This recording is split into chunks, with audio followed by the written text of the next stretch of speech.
5:30 p.m. I would like to call our work session to order.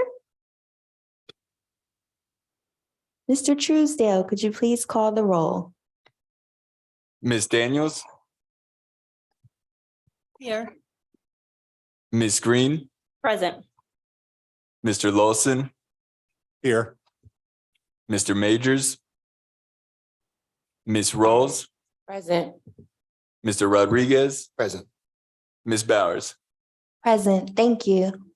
I'd just like to note that channel 20 is we're having some technical difficulties with it. So if anyone is interested in viewing tonight's meeting, please visit YouTube at WHBG 20 or Facebook at Harrisburg City Council. Okay, we're going to begin our committee business this evening with the administration committee. We have a number of potential appointments to the Building and Housing Code Board of Appeals for the city of Harrisburg. Mr. Truesdale, could you please read Resolution 11, Resolution 13, Resolution 14, Resolution 15, and Resolution 17 of 2023 into the record? Resolution 11, 2023, a resolution reappointing Mr. Clemens N. Anaku Bree to serve on the Building and Housing Code Board of Appeals of the city of Harrisburg. Resolution 13, 2023, a resolution appointing Ms. Danielle Moore to serve on the Building and Housing Code Board of Appeals of the city of Harrisburg. Resolution 14, 2023, a resolution appointing Mr. James R. Thompson, AIA, to serve on the Building and Housing Code Board of Appeals of the city of Harrisburg. Resolution 15, 2023, a resolution appointing Mr. Boris Hines to serve on the Building and Housing Code Board of Appeals of the city of Harrisburg.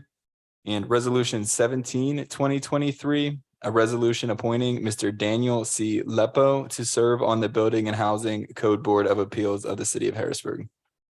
Thank you very much. Are any of the appointees present? Okay, is there anyone on behalf of the administration that can speak to these appointments?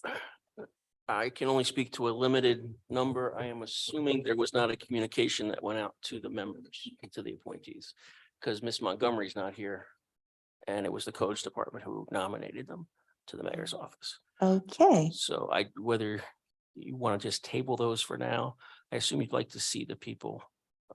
I would. I know that there are some reappointments, so I will table them at this time. Okay, so then now we'll move to the Community and Economic Development Committee. I will defer to Chair Daniels. Thank you. Mr. Tisdale, if you don't mind reading Resolution 9-2023 into the record, please. Resolution 9, 2023, a resolution approving a preliminary/final land development plan to construct a 4-story mixed-use development consisting of commercial space on the first floor and approximately 48 apartments with associated parking on a 0.75 acre lot located at 1520 North 6th Street. Thank you. If someone from the administration could identify yourself and give us a brief background on this resolution. Yes, good evening, council members. Jeffrey Knight, planning director with the city of Harrisburg. So the application before you tonight is, as Mr. Truesdale read, is a preliminary and final lot consolidation and land development plan for the 1500 block of North 6th Street. It is going to be redeveloped, consolidated into a single parcel, and then developed with a 4-story mixed use building featuring commercial space on the first floor and 48 residential apartments above. The applicant has indicated that 10 of these will be affordable. And then along with the development on site, there will be associated access and site improvements, including a 45 space accessory parking lot at the rear of the site, accessible from North 5th Street. So this is the block that the former J Shin Hotel was on, and there are several other buildings still there that will be demolished on the southeastern corner of the property that will be demolished as part of this project. And then the applicant will be developing a building that will be fronting on North Sixth Street, again with the surface parking lot behind with a left in, left out driveway configuration into a parking lot off of North Fifth Street. The overall development will, in addition to providing affordable housing, will be reusing a site that is, in addition to having some a couple deteriorated buildings on it, is being kind of used for informal parking off of the North Fifth Street side. So it will be a significant improvement to the site, in addition to bringing businesses and services for residents and housing units for residents as well. With that being said, the Planning Commission recommended that City Council approve the request with the following conditions. The applicant is required to receive a certificate of qualification pursuant to Chapter 12-101 of Title 12, the Affordable Housing Certification, prior to recording the lot consolidation and land development plan with the County Recorder of Deeds. The applicant will reconstruct or install new ADA compliant sidewalks along the northern, eastern, and western frontages of the development.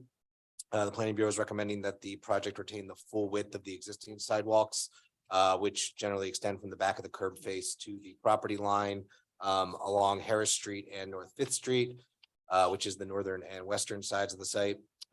Additionally, the applicant should ensure that the proposed curb cuts to the rear parking area use a driveway design that elevates the vehicular entrance to the sidewalk level. The applicants will coordinate with the Department of Public Works to confirm the appropriate size and location of refuse collection on site and update the building accounts to reflect the new use. That will probably be particularly important here because they'll likely be having to use a dumpster for the site. So they'll want to make sure that their trucks can access the refuse collection area. Any new signage to advertise businesses that eventually go in on the first floor will be in conformance with the applicable regulations of the zoning code, and if not, will receive approval for a zoning relief request from the zoning hearing board. And finally, the Planning Bureau recommends that any bicycle parking areas on site be sheltered by awnings and or include secure interior racks. The applicants are proposing bike racks on the south side of the site, adjacent to Boyd Street. And it's a little unclear from the plan sets whether that's the case, but there are awnings around the building, so it should be possible to kind of locate them underneath that. The Planning Commission recommends that the City Council approve the request for the following reasons. The proposed development will remove 3 deteriorated structures that have had a blighting influence on the streetscape. It will develop a vacant block, which has largely functioned as an illegal parking area, into a mixed-use building that is compatible with the medium and high-density nature of the surrounding neighborhood. Approval of the proposal will not alter the essential character of the neighborhood and will bring benefits by developing a prominent vacant lot, providing new off-street parking for residents and employees, and installing and improving sidewalks adjacent to the property. The proposed project will provide 10 new affordable housing units, which will be certified and maintained long-term as affordable units. The project will also contribute to an overall goal of the city to provide much-needed affordable housing. And finally, the proposal will add new residents to the neighborhood and activate the street and surrounding community on nights and weekends and contribute to a growing customer base to support local businesses. Yeah, so just to be clear, this is both lot consolidation and the development plan. That's correct. I believe the site is currently like 20 or so separate parcels, so they'll all be consolidated into a single parcel as part of this. Okay, if the applicant wouldn't mind introducing yourself and giving us a brief summary of the project and where it is, when you expect it to start, what the rates might be.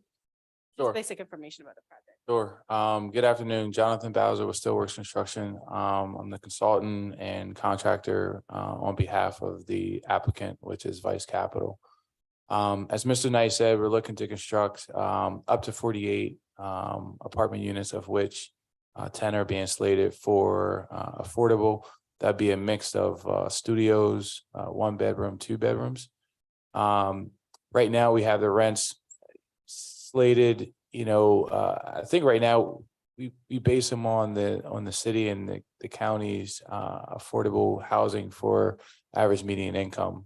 So don't quote me because I don't have it directly in front of me, but we will follow whatever those guidelines are. I know they just came out with the 2023 guidelines. We would anticipate that this project will probably not be complete and stabilized until probably 2024. So whatever those guidelines are for the city and for the county, we would follow those for studios, 1 bedrooms and 2 bedrooms. In addition, there'll be first floor commercial space, roughly about 6,700. And that could be, office, that could be restaurants, any other kind of retail or any kind of other business use that may be suitable for that area, especially with all the development that we're seeing in that corridor of the city. Like I said earlier, we should be about a 12-month build. So if we were to start later this year, be done probably summer of 2024. We do currently have a demo permit into the city now for approval to start demolition. Hopefully upon approval, we'll be able to start that here in the next 30 days. So that's our goal. We have started to clean up the site as far as the interior and getting rid of all the environmental issues that were inside those buildings. So all that has been now removed from the buildings.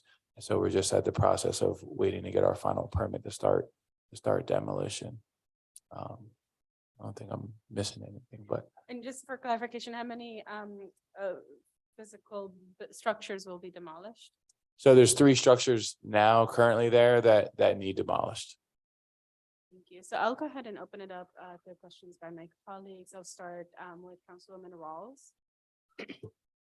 Thank you, Councilwoman Daniels. Good evening, Mr. Bowers. Thank you for being here this evening.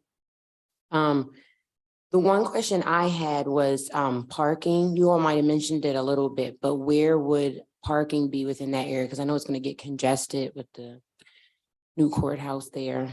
Sure. So we have parking in the rear of the building, and we have enough parking to park, what we're planning for the site. So, we don't need any parking variances. We're able to control all parking on site, which I know is, really important for the city, especially in that area where there's very limited parking. So we do, meet the parking requirement for all the units in the commercial space on site.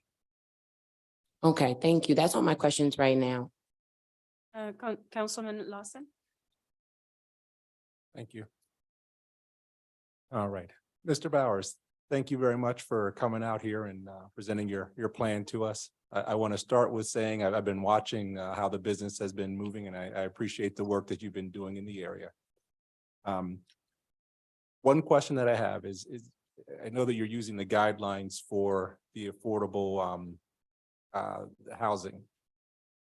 The question I have is there any flexibility in it? Because when we see that many times we use like the HUD guidelines for affordable housing, it's not necessarily affordable for the people that would want to move in and count it as being affordable. Do you know if you have any flexibility in your, I guess, in your numbers that you may be able to work with something that may reflect a little bit more of what the incomes are of the people in the area? Sure. So that's a really good question. So there are other funding sources that we currently are pursuing, PFHA dollars and other dollars. And so some of those other funding sources do have other requirements that are maybe above and beyond what's in the ordinance that the city has for affordable housing to at least meet the 20% threshold.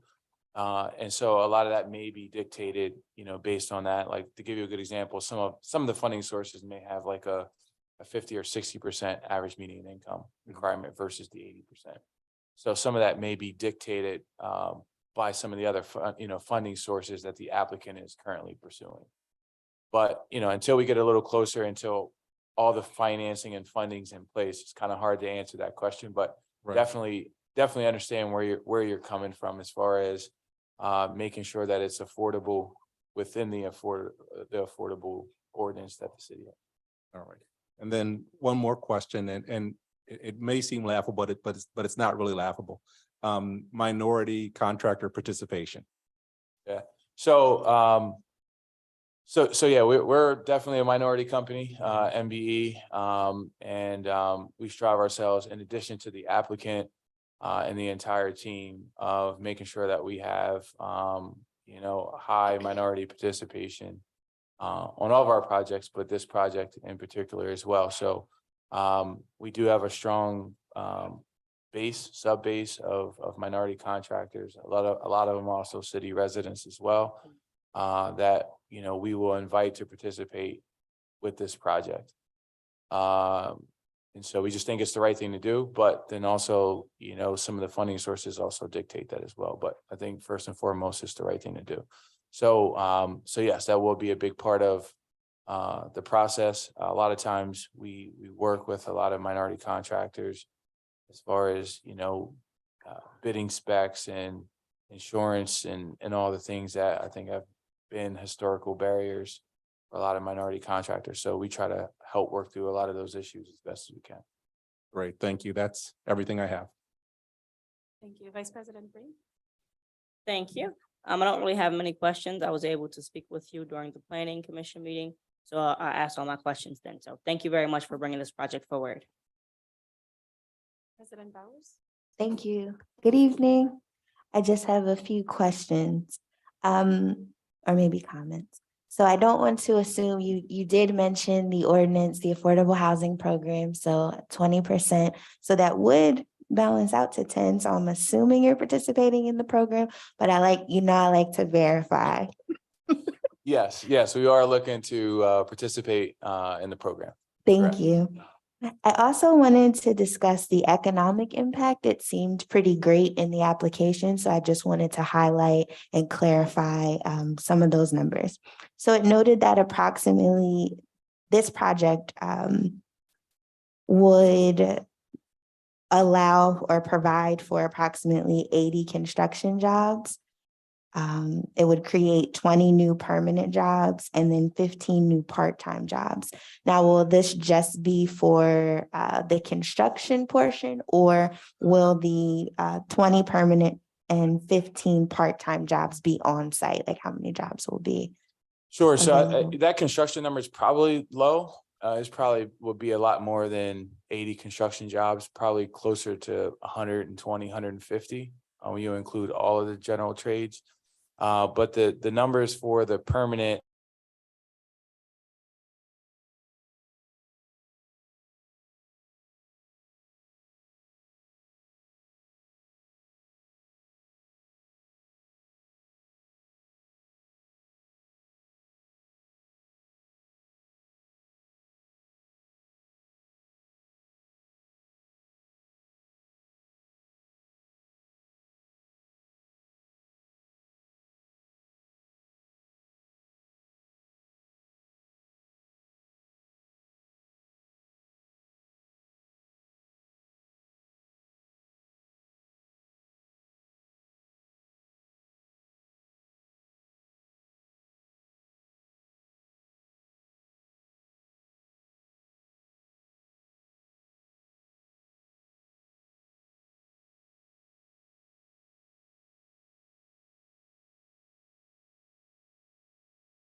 All right.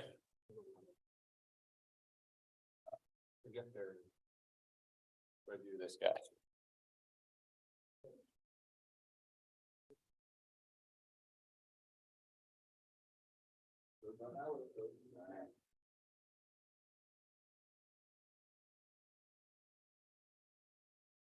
Can someone make popcorn while we're getting this thing ready?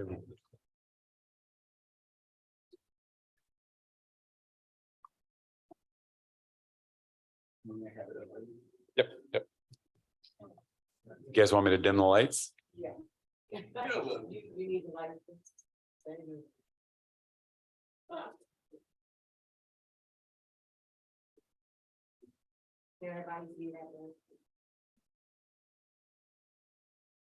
Everybody good? Ralph, you good over there? Lights, you want me to dim lights or are they okay? Good.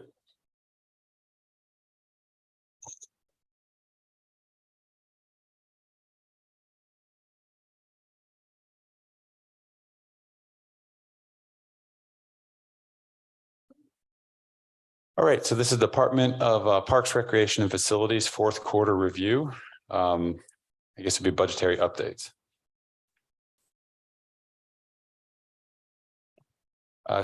These are the fourth quarter facilities projects that we have completely, well, almost completely finalized the HVAC project at the new engineering building that we've acquired. This has been a long, kind of arduous project. We're actually still waiting on UGI to finalize the gas hookup to the building. But other than that, everything is good to go. And that was kind of one of those big ones that I'm happy we're finished with. But we're working on, or we've completed new flooring throughout multiple different city suites as of the fourth quarter. And we hope to be finalized with everything by the end of the second quarter for 2023. A lot of the carpets we've been replacing are close to 20 years or older. Staff can tell you, it's a welcome upgrade to have throughout the city. The access control is ongoing city security improvements. This is something that we try and do every single year, but the fourth quarter of last year, we kind of had a big chunk we took out of it. And again, as you can see from the notes here, we hope to be completed by the end of the third quarter of 2023. The architectural and engineering services for the police station is it's allowing us to design and hopefully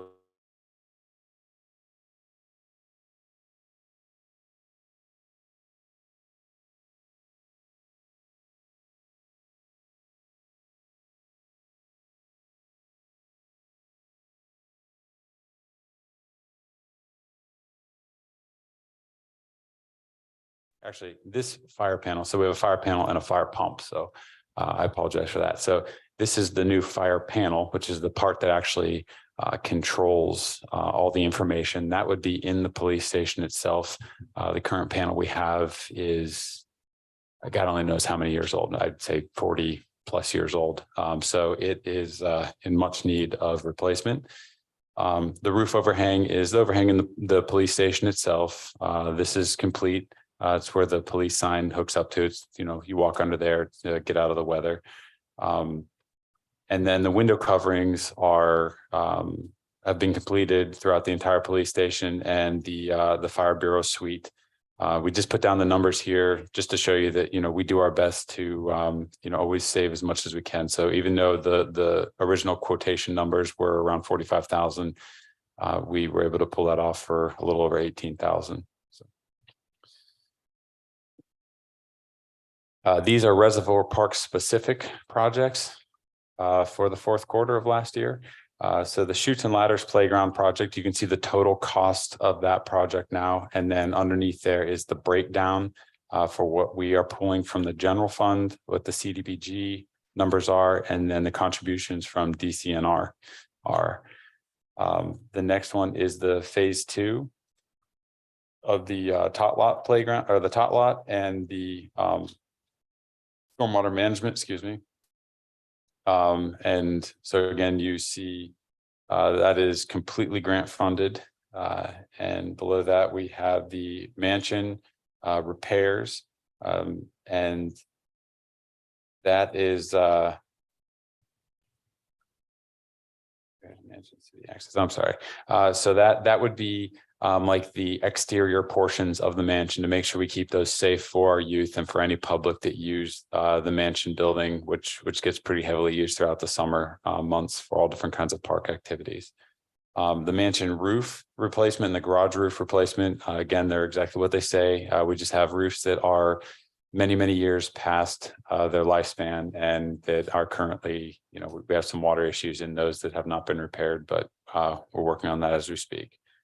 The brownstone building HVAC replacement has been for the most part completed. I think they're waiting on a mixing valve on order from the HVAC company, but in all reality, it's finalized there. That's why we say we have to be done by the end of the first quarter in 2023. And unfortunately, this past year was the year of HVAC work, like you wouldn't believe. So other park projects. Again, this shows the open space plan that we talked about, and this is going to hopefully give us a very comprehensive idea of what needs to go in throughout the city as far as parks and green spaces go, what would be the most deserving and the best locations. And then we have the equipment installation at Penn and Dolphin. So there again, you can see the timeline. We hope to have that done by the end of the second quarter of 23, and then the cost for that. Parks and recreation events. So some of these you see are the first ever annual Halloween bash that we did. We have the third annual Santa in the Park, and then the first annual job shadowing or the OVR events. So those things I could go into a lot of detail about all three of those. But one of them, to note, the OVR events, those are really worthwhile. They teach they teach our youth lots of different job skills that they can pick up and take with them. And we really enjoyed having those individuals here at the city. And I think they get a lot out of it as well. They come to work every morning with a smile because they're interested in learning everything they can from us here. And our special events, we have had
Is that PowerPoint able to go up on the website at all just for residents to see? I don't know if that's Sure, we could put it Okay. up there. all right, thank you. So it's rather large because of the videos, so it might be hard to download, but they could at least view it if. they'd like Okay, to. that's fine. Yeah, because you had some important spreadsheets in there about what you've done. Sure. And some information I think they would like to see, so. And I know we are working as far as Parks and Rec goes a lot with our webpage to Mhm. give more information on there. And as of our last council meeting, as far as the trees go, we're trying to put that information up there as well, and working with the other departments to see what they can do also.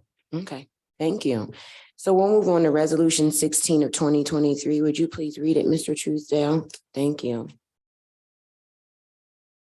Resolution 16, 2023, a resolution authorizing the city of Harrisburg to award funding in the amount of $40,000 to the Capital Area Greenbelt Association in the form of a local match in support of their application to the Pennsylvania Department of Environmental Protection Growing Greener Grant application for the Parkway Creek Restoration Phase 3 project. Thank you, Mr. Truesdale. Who will be giving us information on this grant this evening? I can start. You guys know that brevity is not my strong point, but I'll try. No, you're fine. Just introduce yourself. I'm so sorry. I'm Rebecca Volmer. I'm the grants director for the city of Harrisburg. So this is we're proposing to give $40,000 to CAGA, the Capital Area Greenbelt Association, that they can use as a match for a grant they actually have already applied for and received from DEP, the Growing Greener program. CAGA, they were here 2 weeks ago presenting. I think you guys know them pretty well, who they are. They're an all-volunteer organization. They do a ton of work on the Greenbelt, and they actually raise a lot of money. They're all volunteers. They're very good at fundraising, and this is a grant that they have already applied for and received. It's to prosecute Growing Greener Phase 3 on a very specific section of the Paxton Parkway Creek section of the Greenbelt. It's already scoped out and designed. They're very, very good. They're very detailed. So our grant of 40,000 would be part of the match that they need to. So our 40,000 would be leveraged to allow the Greenbelt to accept this $971,000 grant for Greenbelt work, which is fantastic.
You all are free to go. Thank you. And that Thank closes you. the business for Department of Parks, Recreation and Enrichment. Thank you very much. Mhm. We will now move to the Building and Housing Committee. I'll give Chair Majors a few minutes to get settled. You ready? All right. Okay, so I'll defer to Chair Majors. Thank you, President Powers. And again, to all my colleagues and everyone here, my apologies for my tardiness this evening. Before us, we have one resolution this evening. It is Resolution 12 of 2023, a resolution appointing Dr. Ken Hurst, PhD, to serve on the Historical Architectural Review Board for the city of Harrisburg. Is Dr. Hurst?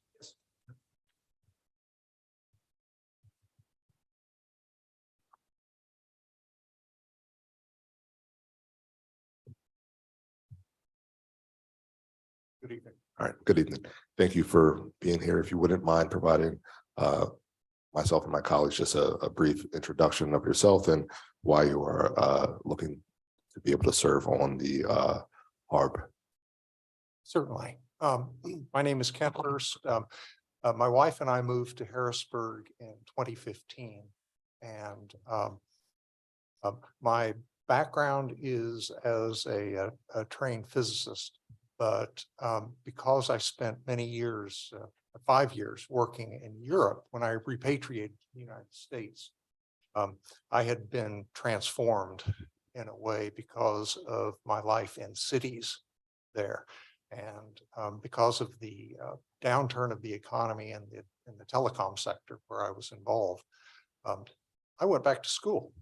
And I have a PhD in urban planning and public policy and have worked not in an employed fashion, but in a consultative fashion in a variety of different planning type things. I'm not an architect, but I have a deep appreciation for how the built environment contributes to life in our cities, and am eager to work in this area to be able to further that development in Harrisburg.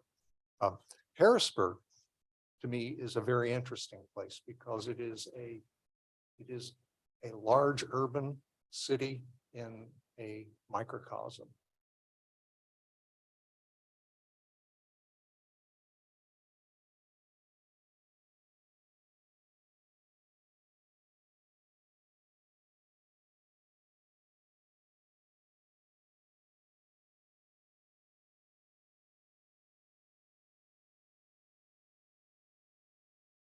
Very day, it continues to deal with the types of issues that resulted from the socioeconomic changes that occurred over the past century. The wonderful thing about Harrisburg is that it still displays in all of its different communities the uniqueness of the times in which it was constructed. I lived in Old Uptown originally, and walking from Old Uptown down to the city, to the say Department of Transportation, you would walk through areas where you could just feel how things had risen and fallen, and where different development projects had occurred over time, and so. Right now, I live in Bellevue Park, which you're obviously aware that is one of the most historic areas from a planning perspective, not only in Pennsylvania, but in the United States. And while it may not have the uniformity of architectural structures, of architecturally significant residential structures, it still is a book that can be read in order to understand how it developed, where it came from, and in very many senses where it's going. And I would like to be part of that engine of not only keeping things that are worthy of being kept in our historical communities, but also pointing the direction toward the renovation, toward the rehabilitation, and toward the integration of new development in our communities, such that that tapestry will be whole, but still new. Thank you for that very detailed response. I appreciate it. No, I could hear your passion for architecture and communities and urban planning in your remarks. I'm going to open up questions to my colleagues. I will start to my far right with Councilwoman Rawls. Thank you, Councilman Majors. Good evening, Mr. Hurst. It's a pleasure to see you. We're neighbors in Bellevue, so it's good to see you. You do have a lot of passion. Not just for, Bellevue Park, but for the city in general and its historic preservation. So thank you for that. My one question just was, if appointed to the Historic Agriculture Review Board, what is something you would like to bring to it? As far as Anything that you feel like is needed, maybe they're not doing it right now, not in a bad way, but you feel like you could add to it. I believe, if it isn't already entirely obvious to the entire HARB, there is quite a bit of blight in the city. And we need to be very careful about how that blight is addressed. Much of it may be irretrievable in the sense of its ability to be renovated or rehabilitated. But at the same time, I believe each case is unique and needs to be considered in and of its own right. But as I say, in the context of the city. Thank you very much for that answer. Yep, that's what I was looking for to see. Thank you. No further questions. Thank you. Councilman Lawson. Thank you very much. And thank you, Dr. Hurst, for stepping up and putting your name in the hat to be appointed to this board. And this is just for my own edification. Are you a double PhD? Because you said you're trained as a physicist? I stopped at the master's. Okay, level all right. As a physicist, and you're absolutely warranted in saying, yeah, what a bunch of degrees. But I'm a picture of how one reinvents oneself as one goes along. That's beautiful. That's great. I do that myself every 10 years or so.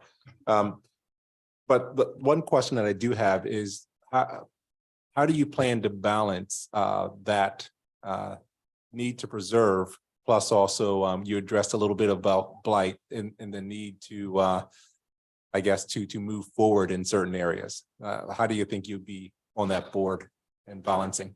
That's a very good question, in the sense that where demolition is unavoidable and where rehabilitation exceeds the ability to preserve the look and feel of, I believe there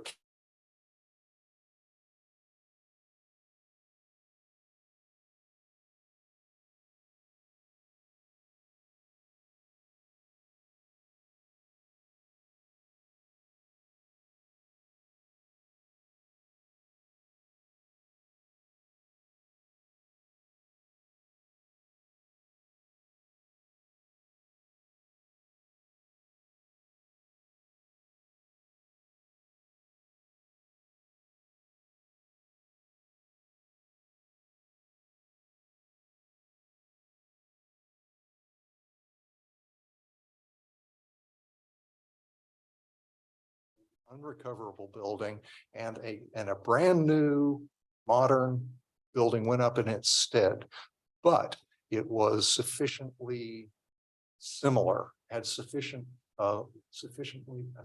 number of common elements with the surrounding historical properties that it is a thing. So I'm hoping to bring, among other things, some sort of a conversation whereby we don't, as a board, we won't feel shackled by having to maintain unmaintainable, unsustainable buildings, but we can think outside the box. I hope that does answer my question. Thank you very much. Thank you. Vice President Green. Thank you. Thank you for your willingness to serve, and thank you for being here tonight. I absolutely love your passion about architecture and your passion about the city. You can hear it just in your conversation. I would love to sit down and have a conversation with you about how we could interweave some of the old architecture with the new buildings, just because of where we are right now with some of the blighted properties and just aging infrastructure, how we can bring them together, because you know, in my travel experience, when you go other places, you see how so many different communities and countries really put that as a priority to making sure they can keep that history while also being, you know, present and moving into the future and making sure that the residents have the amenities all available as well. So thank you for your passion. I don't really have any questions, but just listening to you talk is exciting. So thank you. President Bowers. Thank you. I agree. Thank you, Dr. Hurst, for your presence. And you just seem like a fascinating person, a physicist to an urban planner and public policy, but that's really cool. I don't think I have any questions. Just wanted to clarify that this would be a 3-year term appointment. Just making sure you're okay with that.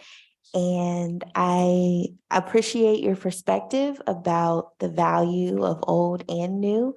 I think there's character in some of our older historic neighborhoods. While we balance that by trying to bring in the new to maintain relevancy and to be attractive to sort of flip our housing stock in a different way. Now in 2021, HARB adopted new guidelines. And in these guidelines, it mentioned different materials, noted some of our historic neighborhoods. Just curious if you are aware of these guidelines, if you had any thoughts on them, not to put you on the spot, but. No, I'm aware of them. I haven't entirely digested them. However, this is part of what I think my education has brought me to, is the ability to jump into something like this and learn from the other people on the board who are more experienced than I am, both in the history of the community and also in these guidelines, and come up to speed rather quickly. I believe that new materials are not necessarily better materials, but also given economic constraints, they can be preferable and can aid in the rehabilitation process. So so I know that's not a really great answer, No, but it's but I believe it has to be addressed in a case by case basis. And so my wife and I are looking at replacing the windows in our house, which is a 1949 kind of mid-century modern Frank Lloyd Wright-ish sort of structure. It was the very first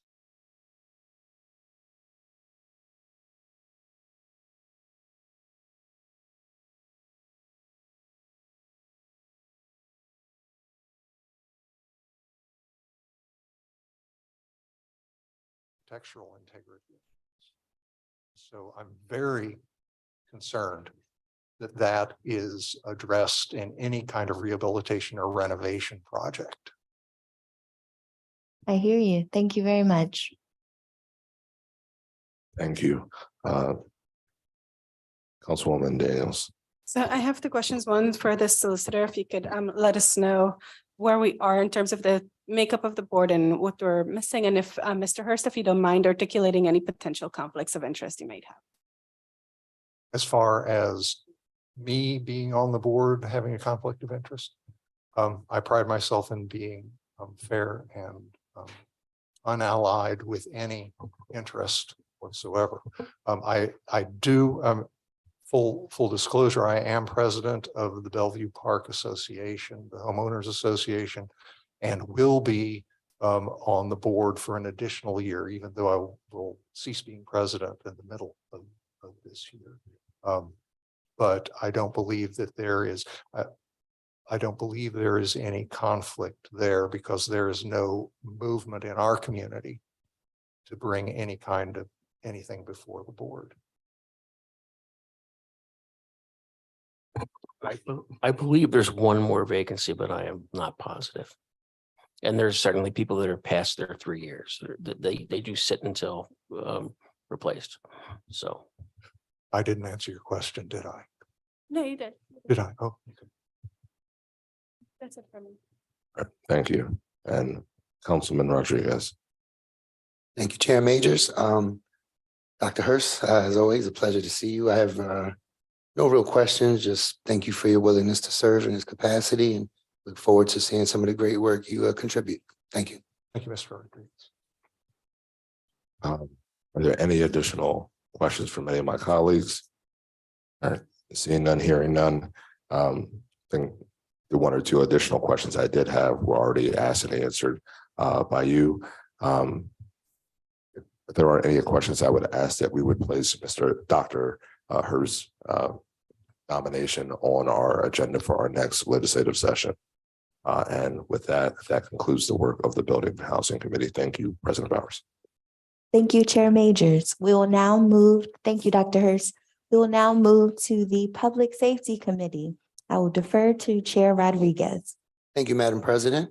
For today, we will be covering the quarterly reports for the Bureau of Police, the Bureau of Fire, Codes, and I believe Health is. All right, so for those three departments, who do we have? Commissioner?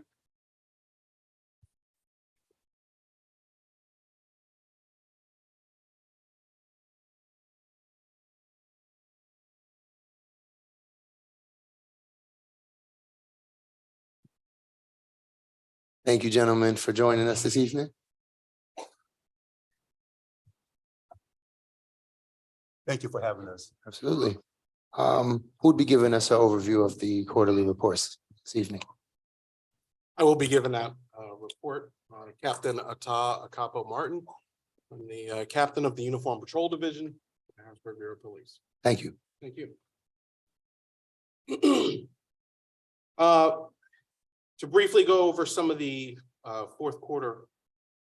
I'm sorry. May I ask that everybody get their copy of the? Yes, everyone should have received the PDF via email. Just confirming. I believe everyone has it.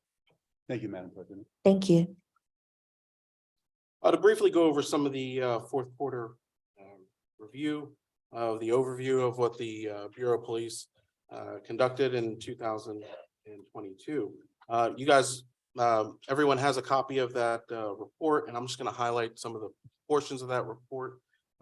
We have been big on our recruiting standards that we have been trying to fill vacancies within the Bureau. To date, at the end of the fourth quarter, we had 5 officers graduating from the Harrisburg Police Academy in December.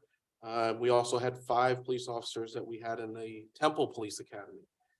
Conditional offers were made to 11 other officers to attend the police academy in January of 2023. Those candidates are still in the training program as we speak at this time. Basic overview, we experienced 24 homicides in 2022. 3 of those homicides situations were double homicides. And in the fourth quarter, there was a total of 5 homicide incidents. 3 of those homicides were cleared by arrest by the detectives in the detective division, as well as 1 traffic safety vehicle homicide as well. The Bureau of Police Community Service Division, they earned a violence intervention grant, $500,000, and in January, which the Bureau expects to assist in driving down the number of shootings in the Harrisburg area in 2023 in the future.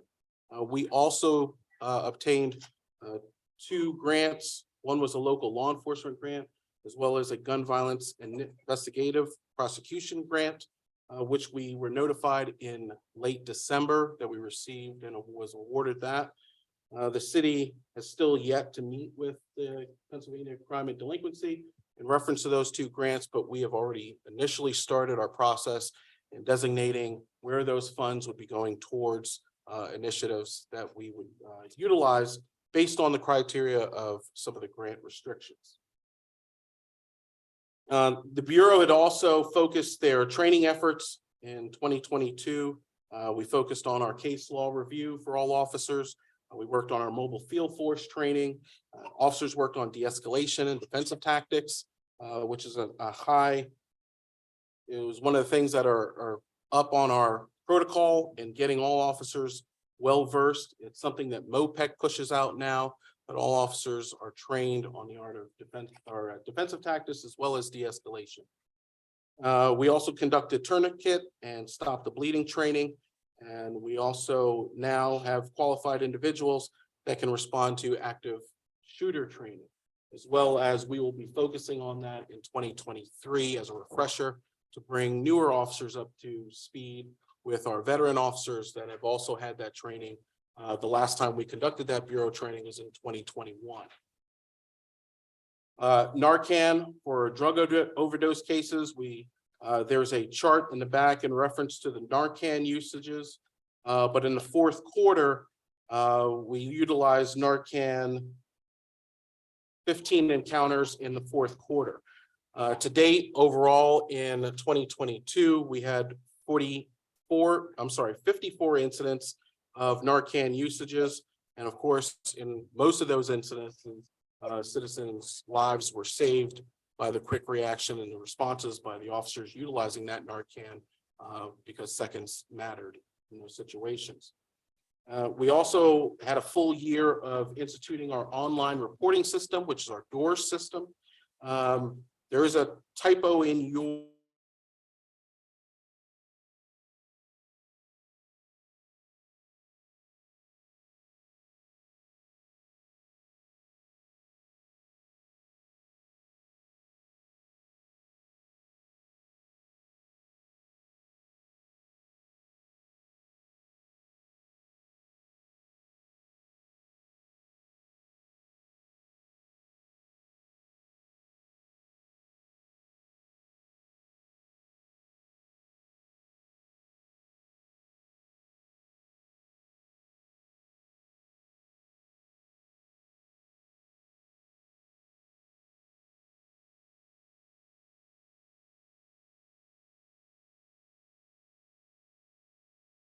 general orders, which we revised and updated, policy changes that needed to be made within the Bureau.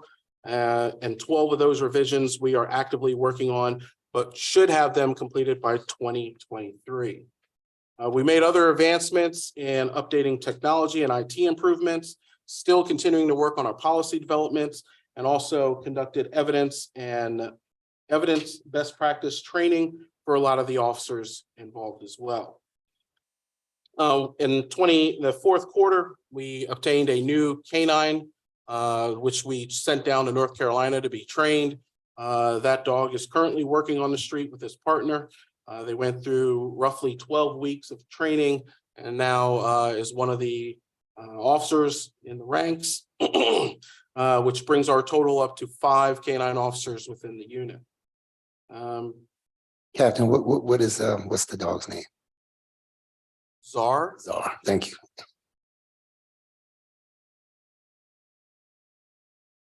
Along with working on the budget, which everyone understands we passed at the end of the year, it was a grind to make sure that we had essential items within the budget that we needed to maintain in order to keep practices best achieved by the Bureau, but we also cut items out of there to help the budget be approved. We also had our co-responder, which is a great program. It's working out very well for the officers on the street. It's that mediator role that trained professionals are riding along with the police officers from Dauphin County. Those co-responders are under the tutelage of Dr. Ashley Yinger, and she also trains our officers as well in using crisis intervention techniques for most of the patrol officers and everyone that goes through the program. It's a vigorous 40-hour program where they learn certainly about mental health issues, how to address individuals who are autistic, how to approach, also de-escalation techniques to kind of bring things to a boil so that officers can safely utilize some tactics in order to resolve a situation. Currently, we have 65 officers who have completed that course. And if we're kind of looking at the numbers, that is more than 3/4 of our uniform patrol division that is certified and qualified with that training.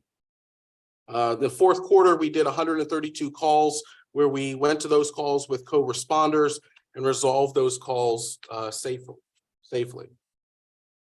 When it comes to call volume with the Uniform Patrol Division, the call volume went up in the fourth quarter, and that could be for various reasons. Total incidents that we logged were 9,072, and that was increase in 1,026 calls for service that came in over the past third quarter calls.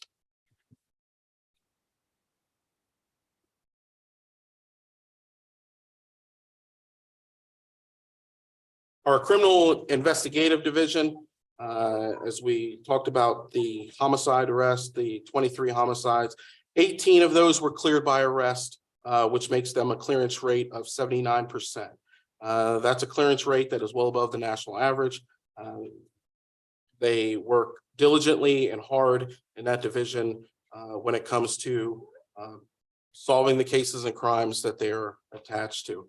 The adult offender section, they worked on 51 cases that were assigned to them, and overall, they had 213 cases year to date from the fourth quarter.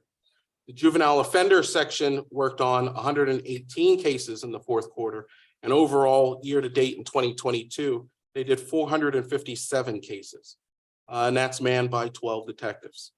I'm sorry, 13 detectives. The last part of your report there goes over the community service division's report about the calls that they have been assigned to, as well as the total calls in which they respond for service, as well as the division of the community policing and housing and urban development unit, which their calls for service totals are in there as well. The last part of that packet there talks about I think it's just a visual about the doors.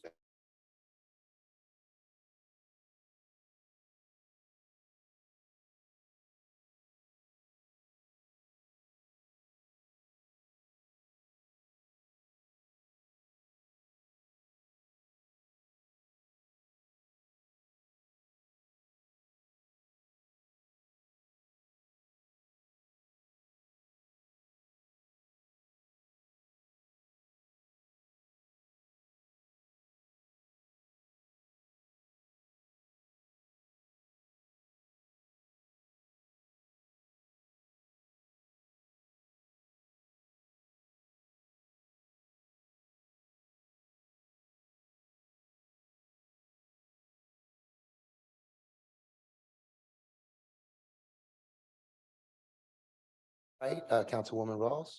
Thank you, Councilman Rodriguez. Good evening. Thank you both for being here and giving us a quarterly report.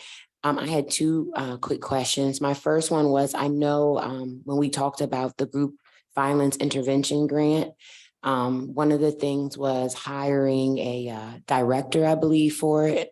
I was just wondering when that would take place or where you are in that process. Was a program manager, project manager. I knew it was something that, thank you, sorry. Yeah, the utilization of the project manager, there were, I believe there were 2 or 3 applicants that we had gone through. We recently, I'm not sure where they are currently in the process within some items that went to the Law Bureau in reference to the applicant coming on. But recently, our command staff had the opportunity to go down to York and kind of shadow and look at how they were running their program.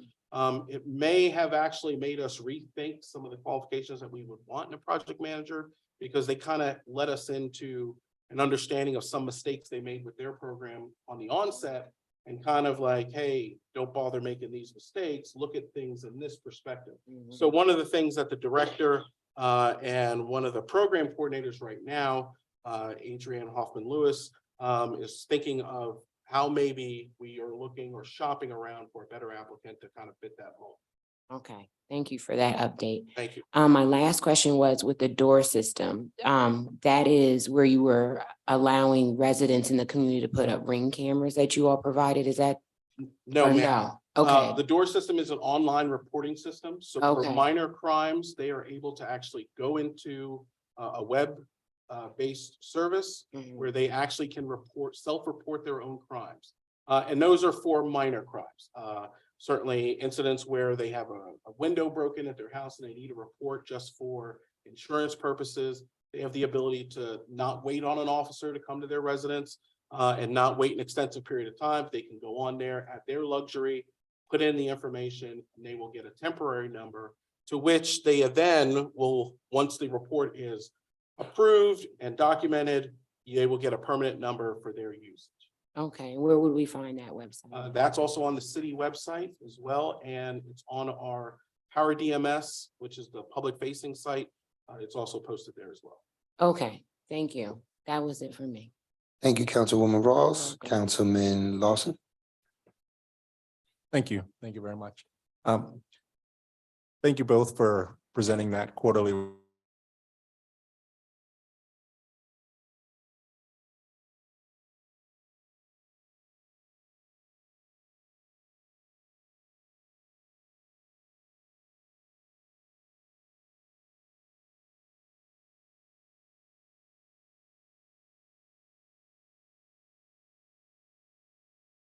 Are trained mental health counselors that are riding along with police officers. And at times, both, the officer has a small portion of training in regards to the de-escalation tactics, the crisis intervention tactics, but the main focus there would be the co-responder who has extensive training and education in reference to how to deal best with those individuals. It works in tandem. Some calls they go on, the officer is able to get a good response to the individuals that are in crisis. And then some of those calls, they want nothing to deal with the officer. They want the civilian aspect of it. So those individuals work in concert with each other, trying to get the best resolution for the situation. And what have you seen as far as the effectiveness of this new program? As the captain of the Uniform Patrol Division, I can clearly say that our officers are thankful for the pushing of that. We aren't counselors to the nth degree that we know the situations and how to clear those up. In regards to some of the tougher situations where we're looking for signs of how people are reacting and the relationship between them looking at this from a law enforcement perspective versus looking at it from a crisis perspective to give someone help, it's beneficial. It takes some of the weight off of the officers working the street because you've got someone who's qualified working with them, being able to kind of coach them through certain situations, whether it's a suicide or it's a person in distress or it's someone going through a mental health breakdown. We have the ability now to work those from both ends. And unfortunately, sometimes we try everything we can in order to make that solution come through without an arrest or another situation that leads to where, force needs to be taken. But sometimes once we've done that to the nth degree, we feel comfortable that with the co-responder that's there, and then if we do have to go into a force type situation to subdue someone and bring someone under control, we've established a lot of those protocols. Okay, great. Thank you. That's all I have. Thank you. Thank you. Vice President Green. Thank you very much. Thank you for the quarterly report, as well as all the detail that was provided in it. The one question I had was about the GVI grant, which was asked and answered already, so I don't have any further questions. Thank you. Thank you, ma'am. Thank you for that, Madam President. Thank you. I do have a follow-up question regarding the GVI grant. I know during previous quarterly reports with Director Houston and Captain Hooper, we've talked about, I know that there was a heavy lift and we knew that there would be a timeline to gather all of the potential stakeholders that would be impacted or that could assist in carrying out this grant. I was just curious. I know you said the city hasn't met with crime and delinquency, but have smaller conversations been occurring with some of the nonprofits that were eager to get involved from some of the gun violence town hall meetings? It just seemed to me like a lot of the nonprofits, we needed to capitalize on that energy and their interest, honestly. It seemed like they were doing the same things. So why not pull everybody's resources together and come to the table to have some clear solutions for the city? Thank you, ma'am. I think when I referred to the awarding of the one portion of the GVI initiative, that's a separate than the initial investment of the $500,000 that they received in order to do that group violence initiative program. Okay, We didn't meet with Pennsylvania Crime and Delinquency because that was one that just got awarded to us in January. recently, yes. Right. So the other one, yes, I believe Director Houston and Adrian Hoffman Lewis and Captain Hooper, they have started those meetings. We had that town hall, or I would like to say GVI University, where we met with other individuals, probation and parole, the district attorney's office, a lot of other agencies that we're looking to get investment into the program so that we can move forward with that once we are hitting the ground running with a lot of the things that we're going to move forward with. Okay, thank you. Thank you. Thank you for that. Councilman Majors? Thank you. And I think President Bowers is just in line with where my head was going as well. Can we get a list of the organizations that they have met with? Like I said, I know there's a lot of, we want to be able to address a lot of the issues that are in Harrisburg. As President Bowers mentioned, there's a lot of people that are doing similar work across, our community. So if we can get a list of the organizations that we've met with thus far, that would be helpful as we're continuing to formulate where we're going to go in terms of being able to best address our community's needs. And then if there are other organizations that any of us on council might be aware of, we could at least, work to provide you with some of those organizations. So we're all working together to address our community's needs. Just a couple other additional questions.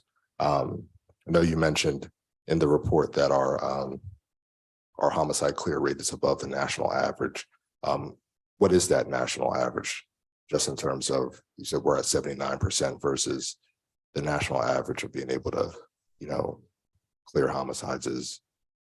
It's in the 40s. Okay. Thank you. And then we mentioned about doing some additional training for some of the riot gear. Had there been any cases in 2022 where officers had to utilize any of it within the city of Harrisburg in a response? No, sir. Merely in 2022, we were preparing for the elections and we were preparing for the abortion issues that had come up prevalent that year. There was some intel in reference to certain things that would go on at the state capitol where individuals were on the ready, but we did not respond to any of those situations. Frequently, we back up the Capitol for a lot of issues that come up in their area, but they also have their own specific response to that. But merely just a refresher training in order to get everyone on the same page, make sure our gear is prepared, make sure people know how to handle themselves in that type of situation, because the next situation could be tomorrow. Our last situation in the city of Harrisburg was in the summer of 2019, where luckily we had trained right up before that situation had occurred. And we know national events led to us having problems within the city that summer. So we pride ourselves on staying ready for when the next time that happens. And certainly there have been some recent events that across the country could have led to a type of tumultuous behavior that we would need to respond to. But luckily, we have had people with a lot of rational thinking and heads that have thought differently of how we can respond and share our voice within the community. Okay, thank you.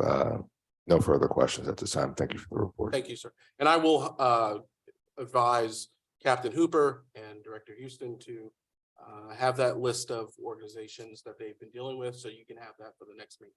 Thank you. Thank you. Thank you for that. Councilwoman Daniels. All right, any further questions for the Bureau of Police while they're here?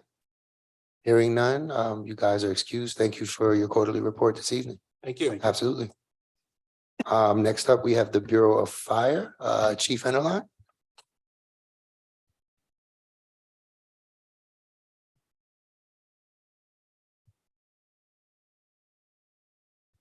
I'll let the water bottle for you. You can drink the water.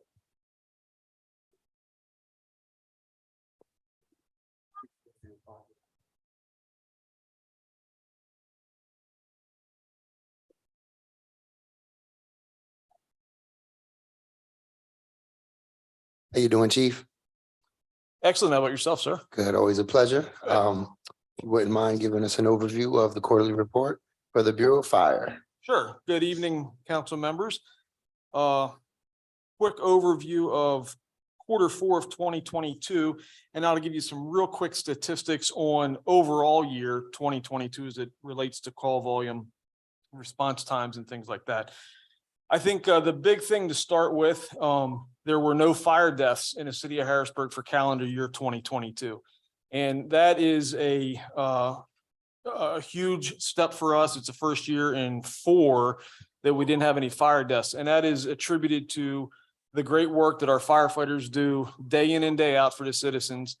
It goes to show the work of the installation of smoke alarms and other things that we've been able to accomplish over the last several years that we didn't log any fire deaths.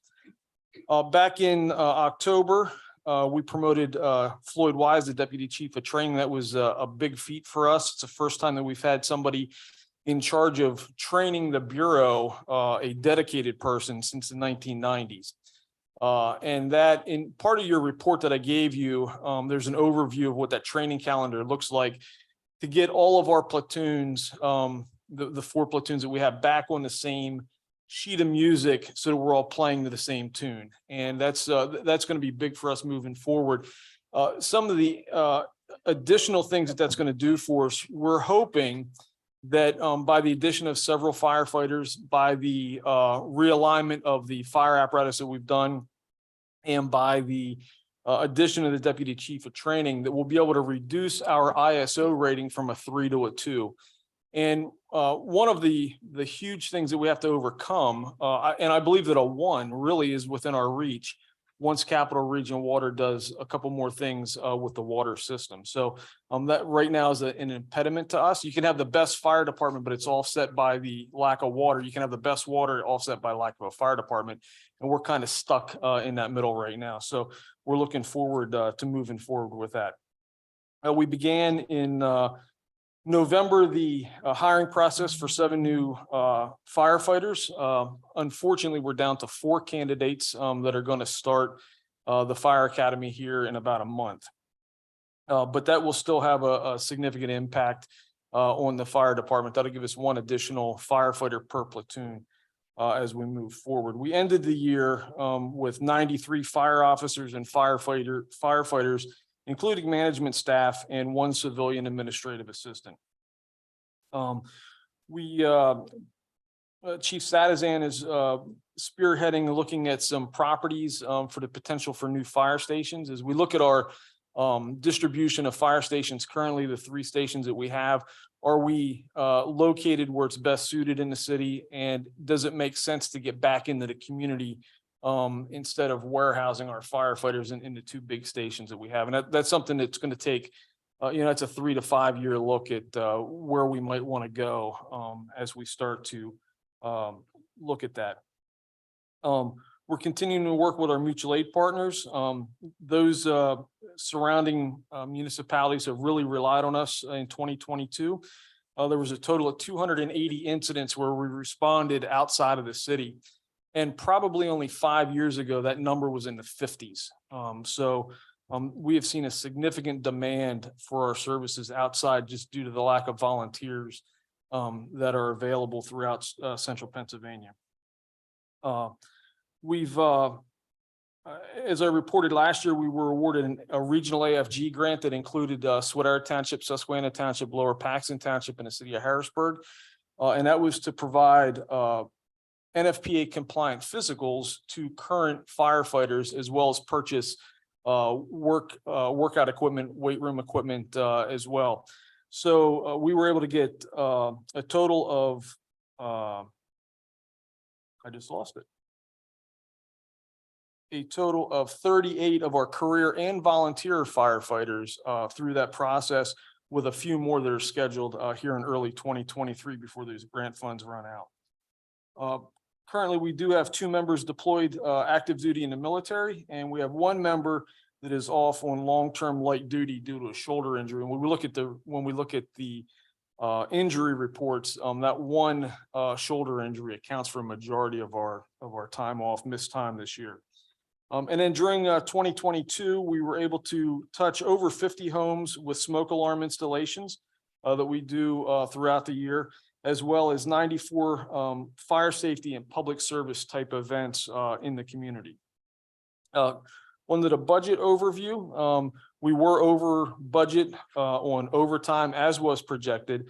That was due in part to Pennsylvania Task Force 1 deployments, injuries, military leave, training, and sick leave usage.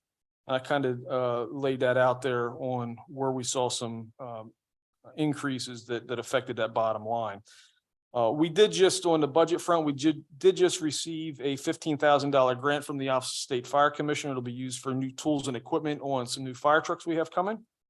And the Mount Pleasant Volunteer Fire Company was awarded $15,000, and that'll be used to help rebuild some of the basement area of the Mount Pleasant Fire Station at 13th and Howard. From an emergency management standpoint, as the Fire Bureau is in charge of all emergency management throughout the city, we attend a lot of various trainings and exercises.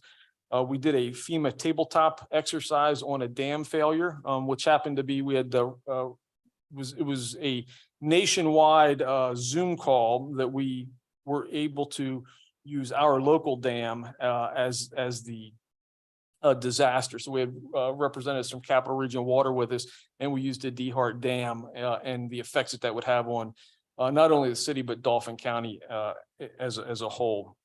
We assisted with public safety oversight of the holiday parade, some other festivals and large scale activities. We're continuing that into 2023. We weekly monitor the weather and river conditions and report any issues out to all city employees. And I'm happy to say this year so far, I've not had to send any nasty weather reports out about snow or ice. So we're pretty happy about that, knock on wood. We do continue to monitor the Susquehanna River. At this point, I'm not, and I say this all the time, I'm not a meteorologist. I'm not a lawyer either, but we do not anticipate, just looking at the snowpack north of us and looking at the level of the river, I think we're in good shape as far as potential for spring flooding goes. We've also been supporting the efforts as we have since COVID to assist the Harrisburg homeless population in many different areas and arenas. So some goals that we have set for 2023 is get those 4 recruits into the Spring Fire Academy at HAC. We're going to begin the process for recruitment for the new civil service test. That test is scheduled for June 24th. The application period is not yet open, but we're going to have a very high profile, aggressive campaign throughout the city to be able to get our city residents to apply for the great jobs that we have on the Fire Bureau. So I'll be asking members of council to help us get that word out to the constituents that they need to apply. It is the absolute best job on planet Earth. We're going to begin the process to design a new ladder truck. One of the things that we're seeing is these things are taking 3 to 4 years now to build these fire trucks. Where in years past it had been 12 to 15 months. So that is really upset our 5-year plan that we put in place. And we're going to have to go back to the drawing board and look at that just due to supply chain issues that are coming up.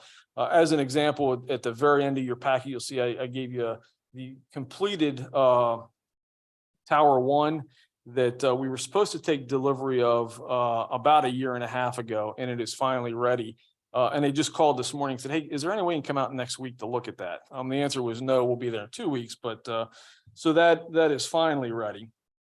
We're working on a new scheduling software system to better track and manage call outs for overtime. And Chief Statizan is going down tomorrow to York Area United. They're using the same system, and we hope to have our system up and running by April 1st. And that had come out of a lot of issues with scheduling that the union had raised where it may not be fair, it wasn't done properly.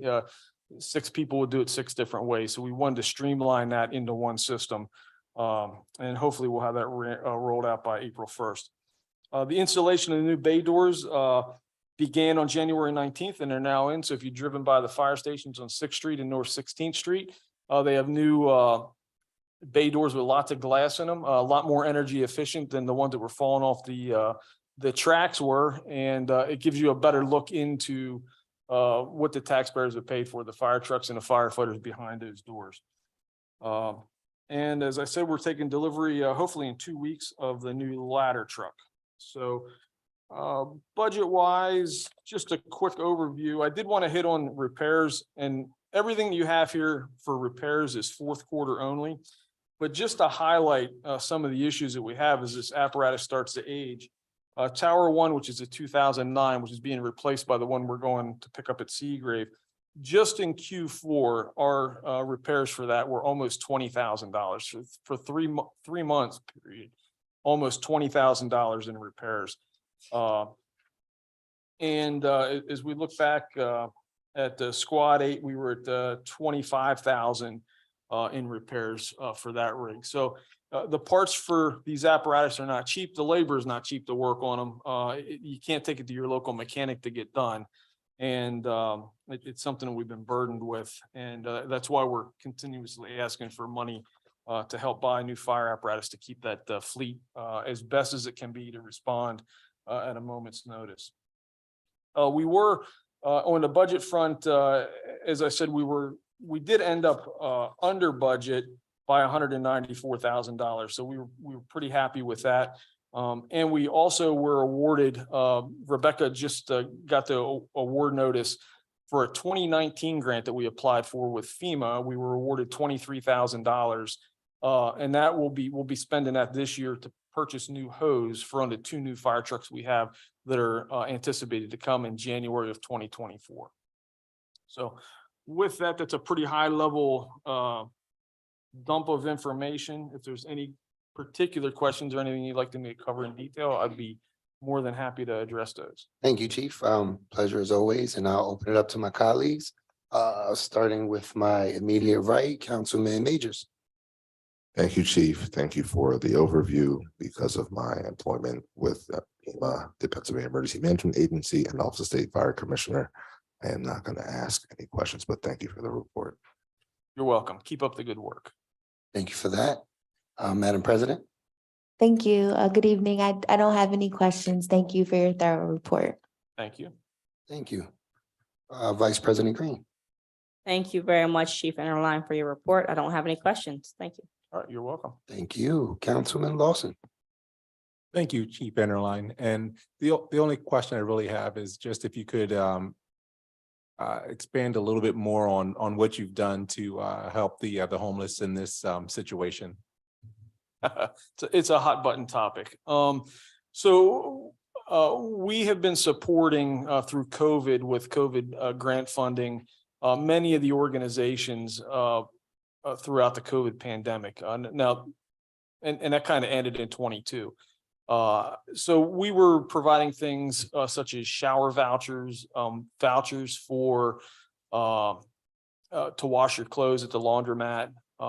We were helping with supplies for the different shelters and facilities that assist the homeless for their workers. So whether that was masks, hand sanitizer, different things like that. We also provide toilets, portable toilets that are at the homeless encampments. So currently we have 2 in the south side, and those are supported on a weekly basis. So they're out to be cleaned and everything weekly. So we've been supporting that. I've also been part of a larger task force with the Homeless Coalition and the homeless providers as we unfortunately displaced the residents from underneath the bridge. And I think what's come out of that and what we need to do looking forward is a greater collaboration amongst those nonprofit and volunteer partners. There is, and that was something that was noticed through COVID. There is very little collaboration amongst them. So, which led to, quite honestly, to situation we had under the bridge. And if we can get them, and I know that there's several of those organizations that are now willing to put a calendar together and say, this is what we're doing on this day, it will greatly help better those that are in need. So. Wonderful. Thank you very much. Thank you for that. Councilwoman Rawls. Good evening, Chief Enderline. Thank you for being here for your detailed report. I don't have any questions. Just thank you for all you do. You're welcome. We appreciate it. Thank you, Councilwoman Daniels. No questions. Before we close the Bureau of Fire, is there anything further from my colleagues pertaining to the quarterly reports? Chief, thank you for your time as always, and pretty much finished up with that. I'll be looking forward to working with you on recruitment. Oh, absolutely, absolutely. I got two for you already. Excellent. All right, right on time. We have the quarterly report for the Codes Department with Director Montgomery.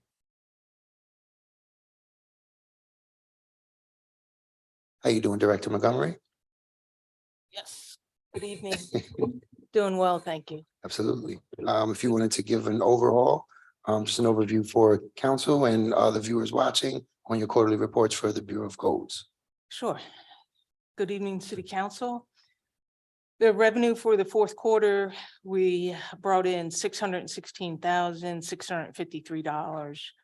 The proposed budget for the yearly 2022, we surpassed that by 53,000.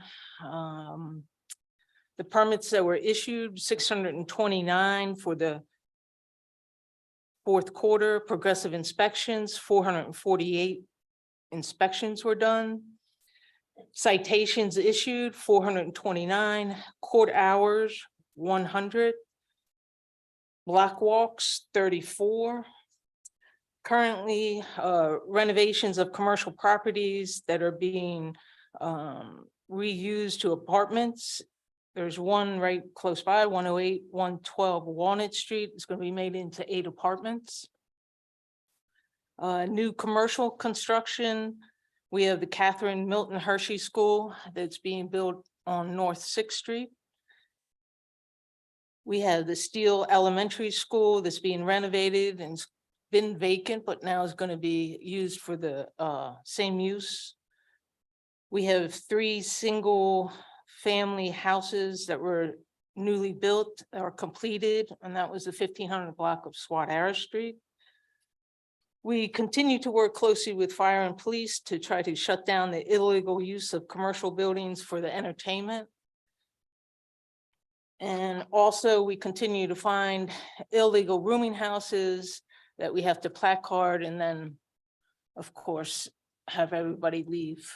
The last one we had was somebody was renting out a illegal house that was completely boarded on the first floor and but still renting the rooms out.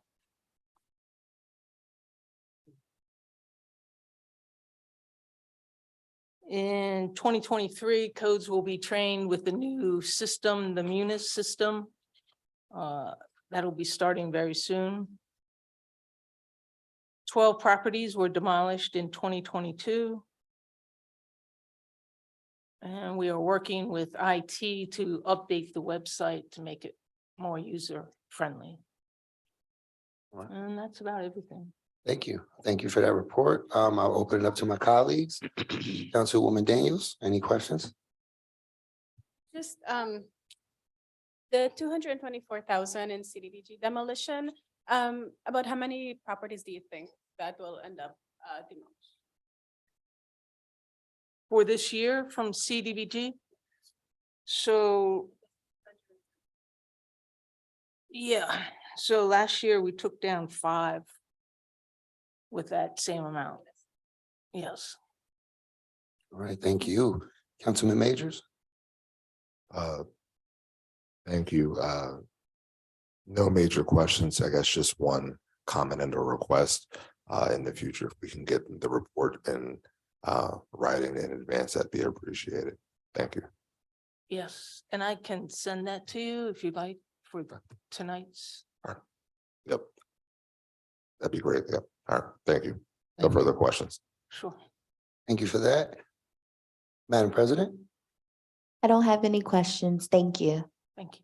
thank you for that. Vice President Green, I don't have any questions regarding this. Thank you. thank you. Councilman Lawson, Thank you for the report, and I do not have any questions. Okay, thank you. thank you. Councilwoman Rawls, Good evening, Director. Thank you for your report, and I don't have any questions either. Okay. right, before we close the quarterly reports for public safety, are there anything further from my colleagues on council? I just wanted to acknowledge receipt of the health office, their fourth quarter report. I'm not sure if it was shared, if there's anything you'd like to share from their summary report that was shared. No, we were looking, unfortunately, Nelva Wright, the health officer, wasn't able to be here tonight. She has a cooking session going on at the Camp Curtin. Something new that was started part of last year, at the end of last year. So I didn't have anything really to add to that. We do have a new part-time employee that's starting in the middle of March to do inspections, Tony Russo. Yes. Russo, yeah. Yep. But, yeah. Okay. Thank you for that. Is Thank there, you. is there a possibility of that report going on the webpage just for residents that want to see it? Is anything pertinent on there now that can't be? Okay, We can follow up, Yep, thank you. and then have likely the information that can be shared on a banner on the Perfect. city council's page. thank you. No further questions being heard. Director Montgomery, thank you for your report as always, and you're free to go. Thank you. Thank you. And that would complete the Public Safety Committee business for tonight and their quarterly reports. Thank you, Madam President. Thank you, Chair Rodriguez. We will now move to our final committee business of the evening. That will be from the Public Works Committee. I will defer to Chair Lawson. Thank you, President Bowers. Tonight with the Public Works Committee, we want to work with Resolution 10/2023. Could you please read that into there? Resolution 10/2023, a resolution accepting an offer from the Pennsylvania Department of Transportation in the total amount of $445,852 for compensation and other associated payments related to the acquisition of 0.49 acres for required rights of way, 0.175 acres of drainage/underground structure support easement along South 19th Street, and authorizing the execution of all documents required to effectuate the conveyance of such for the I-83 widening project. Thank you. And you just have me for this one. I was just going to ask if that. So this particular resolution was a previous version to the council. We are the last parcel, as I understand it, on this leg of the I-83 project. We have been back and forth quite a bit with PennDOT over time. One of the hurdles became that we have what's called a fabric building behind the Public Works building that has electricity and other utility connections. They have to, that has to come down and has to be relocated. So we have run numbers back and forth between our Dogwood engineers, between PennDOT's contractors and through PennDOT. There's actually, since this came down, we've now got them up, I think, another $3,200. We were at $280,000 or $79,000 a year ago. And so, but this is the last leg for them.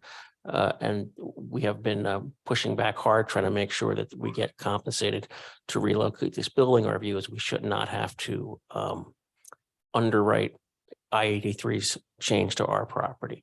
Of note, this is part of the same property that we just acquired through eminent domain from the Brenner Motors, where the Public Works building is. But there is sufficient property for relocating the building on site, because we had acquired a series of houses that have been demolished along on the street there. So part of this is temporary easements, part of this is permanent land taking. And we have separately, you recently voted on the sign. There was a billboard that we acquired in the process. I think they've already taken it down. I'm not positive. They have taken out a tank that was in the ground already. There was an underground storage tank there that PennDOT had to come and remove and remediate for those purposes. But this is just this partial leg of this phase of I-83 widening. And this is the last piece of ground, according to them, they have to acquire. So the work that's been done, that has been done by PennDOT and not on our dime, or? Not on our dime, and it's contracted out. So that's what they have. They have numerous contractors related to the project. I want to open this up for questions with my fellow council members, and I'll start to my right. Councilman Ross. Thank you, Councilman Lawson. I don't have any questions. Okay, thank you. And then we'll start with Councilman Green. Thank you. Not many questions. I guess the one question I have is kind of for clarification. The fabric building you're talking about, is that where it was like a storage building that we were putting up to like house like salt deposits and things? No, two different buildings. Okay. This one is where we put the to keep the large sanitation trucks and other things out of the snow and the rain. Okay. So it you know, fabric building is what the manufacturer called it. I'm not sure what Public Works calls it. Okay. All right. Thank you. That's all I have. All right, and first I'll apologize because she has a well-earned title that I did not announce. So Vice President Green, that my apologies, and President Bowers, any questions? Thank you. So it's the building directly behind the Public Works building, is that Correct. correct? Okay, Yes. all right. No other questions, thank you. All right, and Councilman Majors. Thank you. I guess the only question is, I guess, on so we may get a different final number for the resolution. The contractor sent, literally as we sent this down, there's piece by piece, and after this is passed, there's a possibility there'll be a few more. We've put in language in there that we can accept additional things as they come up in this transition process. Okay, all right, great. Yes, I was looking at the exhibits. We have one number in Exhibit B that was a little bit different. That's lower than what's in the resolution. So I guess we're continuing to We're go up. continuing to go up All right. small part by small part. All right, perfect. Thank you. No further questions. Councilman Daniels. And this might be answered in the resolution, but I don't have it in front of me. So I just want to be clear, the easement is our supporting their structure, or is the easement for them to have the structure? It's a drainage easement, so it's a put drainage for water underneath the ground. So it's an underground easement. And then, so who has the duty to maintain, us or them? Oh, it's not ours. Okay, It's not ours. It's part of the 83. okay, and is that going to be very clear, like in? I believe so. You know, they're building it. It's large. The easement is so because they have to go through our property. Right. They have to have the right to get back and take care of it. If they didn't, they wouldn't need a permanent kind of easement for that purpose. Okay. Okay, so that's my only concern, just making sure that it's very clear that they're responsible for maintenance. That's it for me. And Councilman Rodriguez. No questions for me. Thank you. All right. Do many of my colleagues have any further questions? Okay, and that will conclude the Public Works Committee. Thank you very much. At this time, we will open the floor for public comment. Just a few housekeeping notes before we begin. Please state your name and your address. If you don't feel comfortable sharing your address, please just share the vicinity in which you live. You'll have 2 minutes to share your comments. Mr. Truesdale will serve as our timekeeper, and you can feel free to come to this microphone. It should be on, but if it's not, there's a gray button toward the bottom. Please feel free to speak into it. We'll begin to my right. Is there anyone that would like to offer public comment?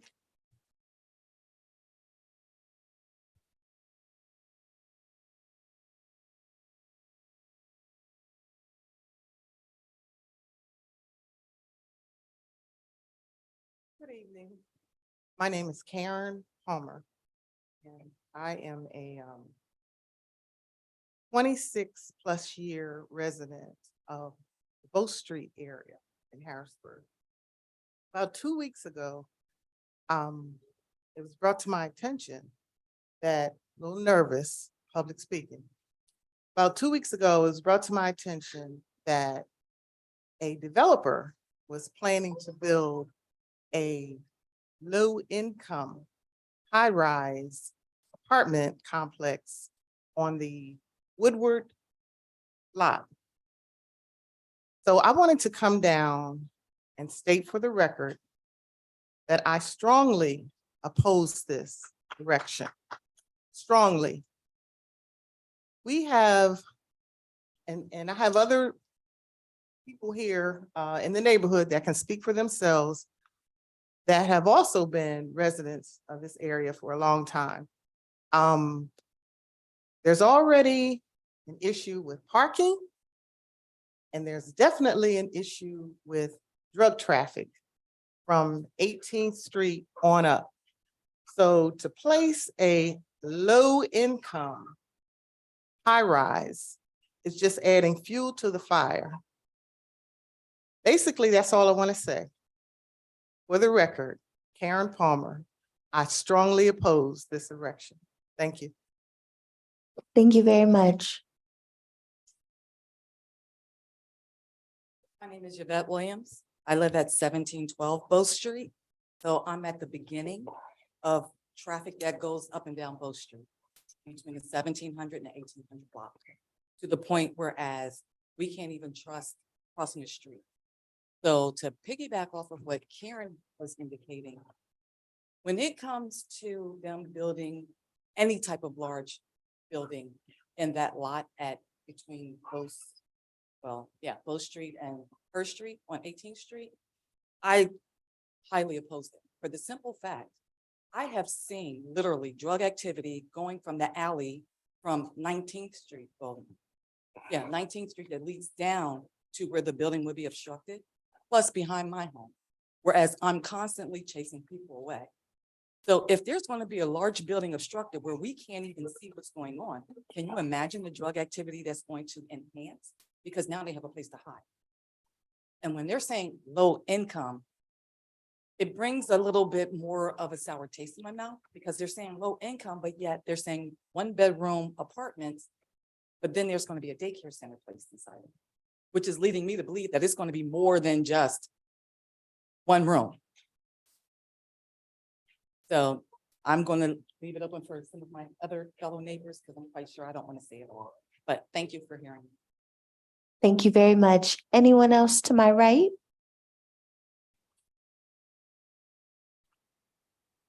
Hello, Council. My name is Diana Grandison.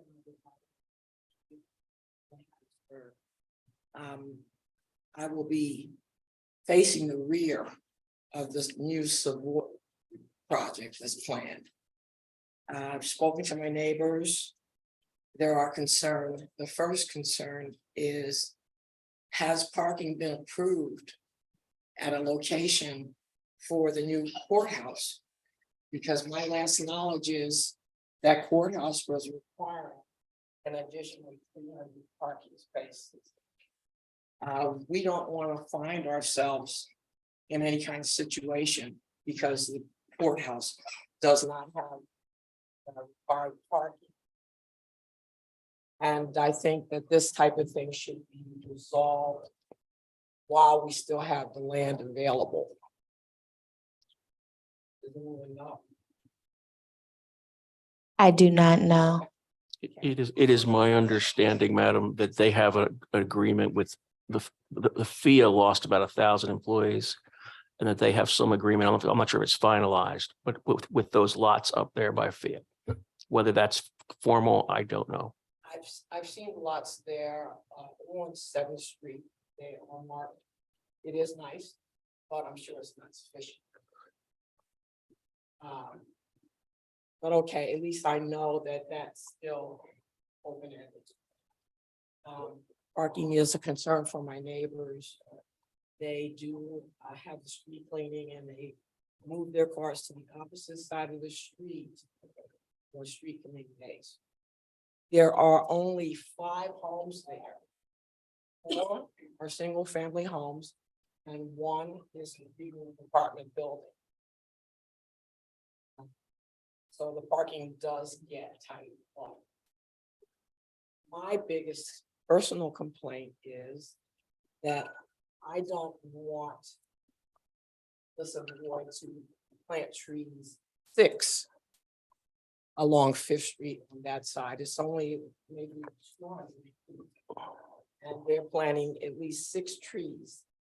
Now, these trees would blow in the fall, the leaves directly into my yard.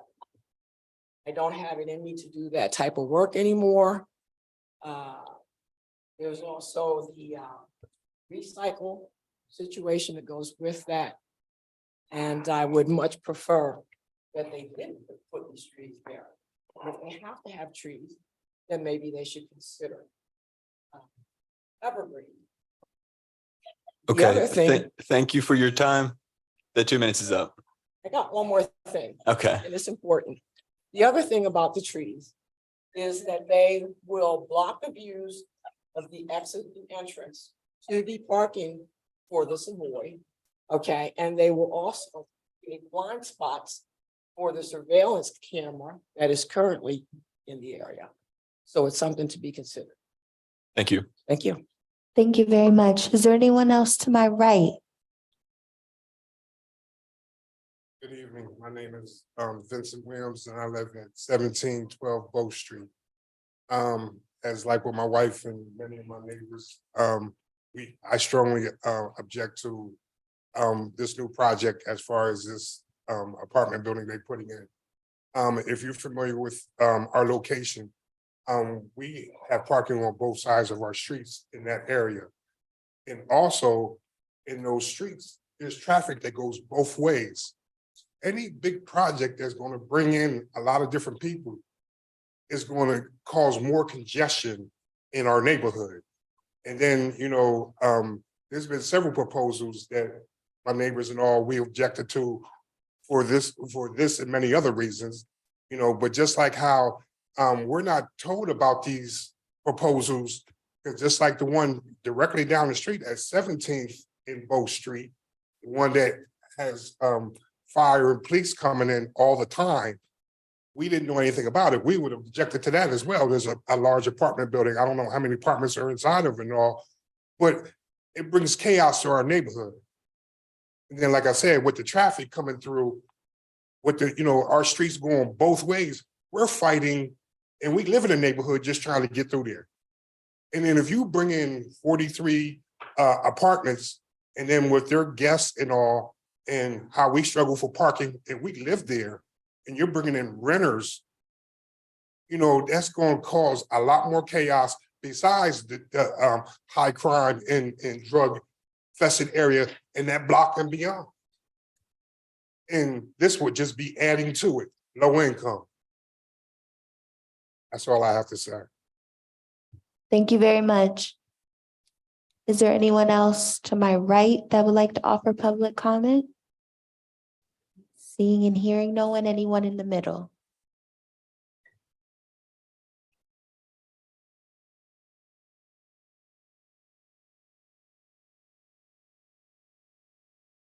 My name is Amber Blaylock, living in the New Foxbridge area in Midtown.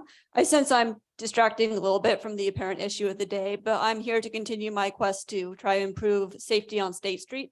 I want to say that earlier we just discussed a resolution talking about how PennDOT, we should not be subsidizing PennDOT as a city for their projects and their work on I-83, and I agree with that.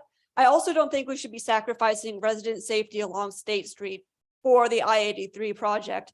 We had a deal for street improvements and safety improvements on State Street, which would have narrowed lanes, which would have added pedestrian bump outs, medians, which would have added bike lanes, which would have really helped save lives. And what we had was the PennDOT come in and say, well, we need residents to move their cars because we need to make high traffic lanes because we want to direct all the traffic through 83 there. And we had a situation where we were choosing basically between resident safety and increased traffic on State Street for this I-83 project. And the response was, okay, we'll cut the bike lanes.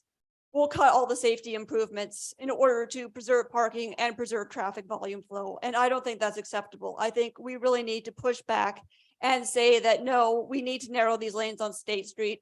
We need to protect resident parking without having them have to move their cars for these high traffic times of day. And we should have a bike lane too, because bike lanes help local businesses. They help residents cycle to school. I remind everyone that this is a school zone.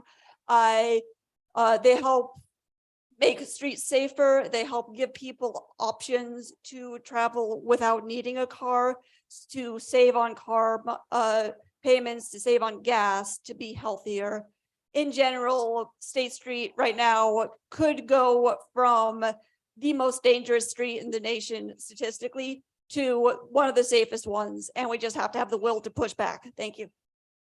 Thank you very much. Anyone else in the middle section?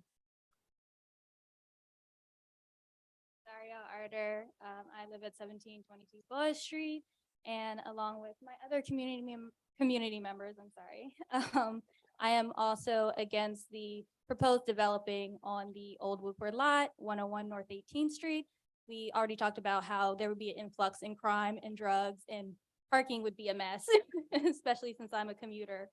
But I also want to touch on safety planning and the fact that it is not a commercial zone, it's in fact a residential zone, and we would like to keep it that way. If we could come up with a solution, maybe a community garden or park, that'd be great for us.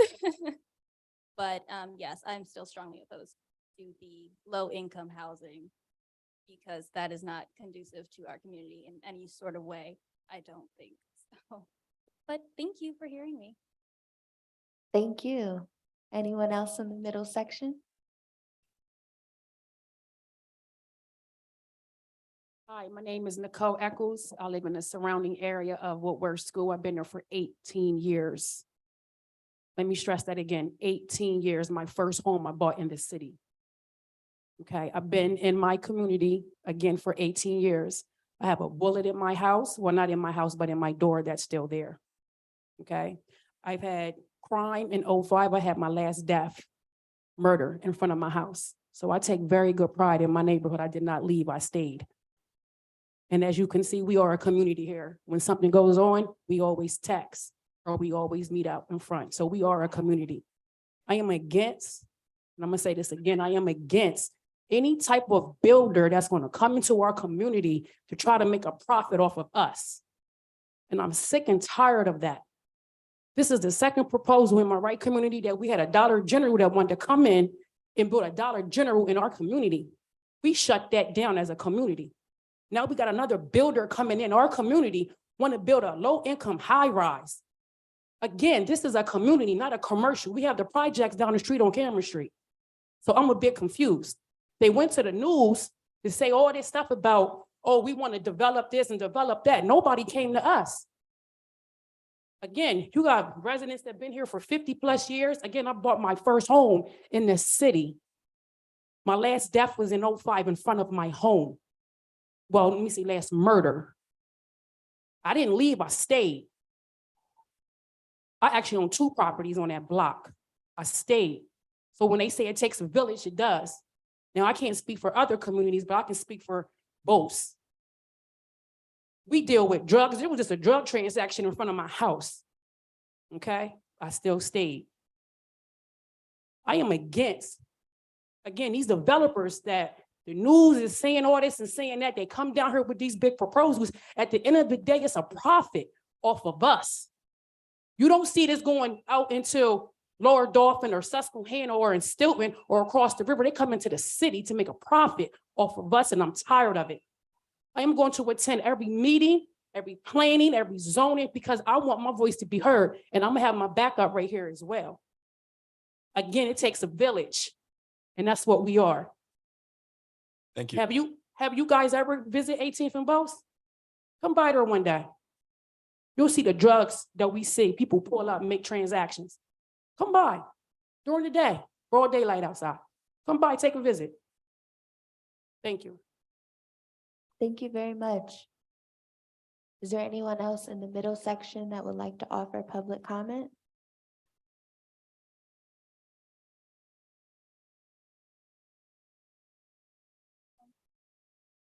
Wouldn't mind speaking into the microphone. Hi, my name is Thank you. Patricia Banks. I live at 1720 Post Street. And like the rest of the voices here, they're talking out about our community, with the crime that's going on, and with our vigilance, we kind of cut that down.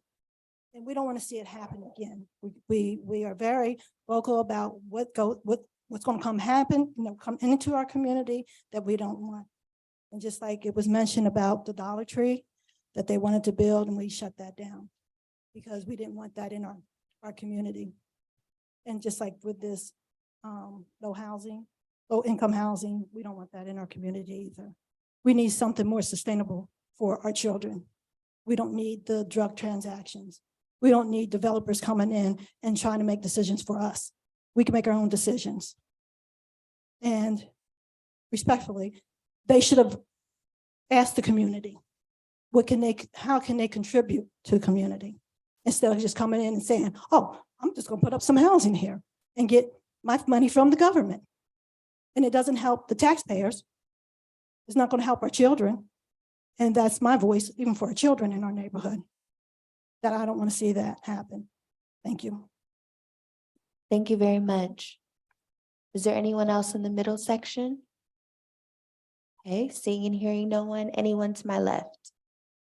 Okay, if you could please come to the microphone.